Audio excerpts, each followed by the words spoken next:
earliest for me was back in school for my running for the years, I think year 7 club. I think we was red. I think we had it in colours. So I think we was all there doing the 100 metres, the relay, pretty much every event, because we were just excited. So we just wanted to be, well, I wanted to be part of all the events. So I did the 100 and the relays at the time. Did you clean the floor back then as well? It was quite tough, my school actually. It was very hard. But I did win, but it wasn't easy.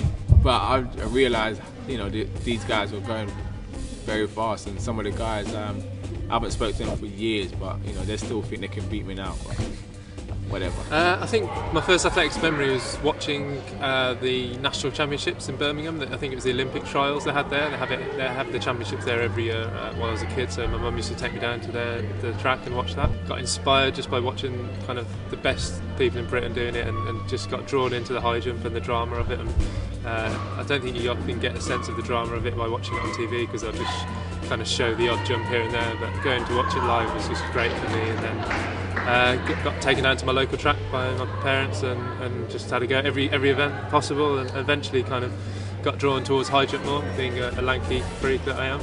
My first athletics memory would go back to the TSB Bank initiative, and they used to sponsor the school's involvement in athletics.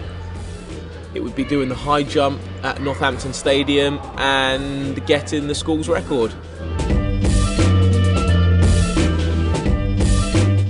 All I can say is basically for the young athletes is to try a lot of events.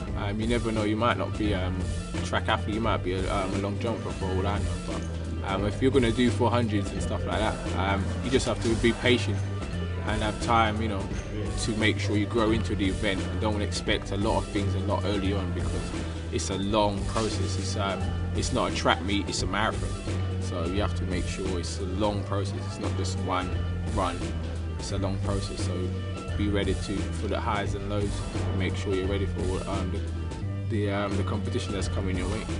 I think for an aspiring athlete in high jump, I think I'd encourage them to do lots of run-ups, because getting ownership over a run-up is part of the battle of jumping high, and just trying to find a decent coach in your area, basically, to start you off, and then practice, lots of run-ups and lots of running and lots of good postural drills and lots of core, lots of sit-up work to make you have a nice strong abs. Develop your strength, develop your speed, and at the same time keep your flexibility. That's the advice I'd give to anyone who's aspiring to be a successful 110 metre hurdler.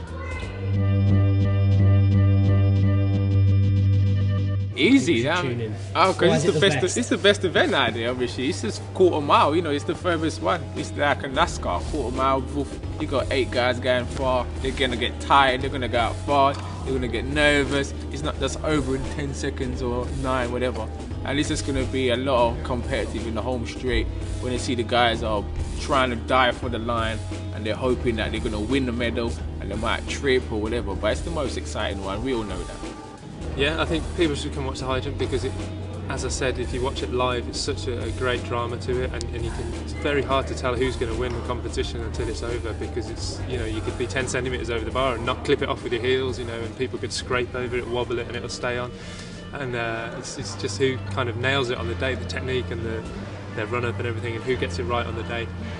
Most of the time in the running events, it's who's the fastest on the day is going to win. It's not necessarily who's the strongest on the day is going to win the high jump. It's who's got the best overall running, the best overall takeoff, and the best overall over the bar, and it all comes together at the right time for them. Because it's the most, my event is the best event in track and field, okay? You have to be strong, you need to be fast, you need to have technical discipline, and anything can happen. It's half exciting when, you know, half of the race are smashing up hurdles. You don't know whether they're going to stay on their feet or fall over. It's very exciting all the time. At some bench somewhere. I mean, in 10 years' time, I would like to be somewhere, probably warm, doing an interview about where I've been the last 10 years.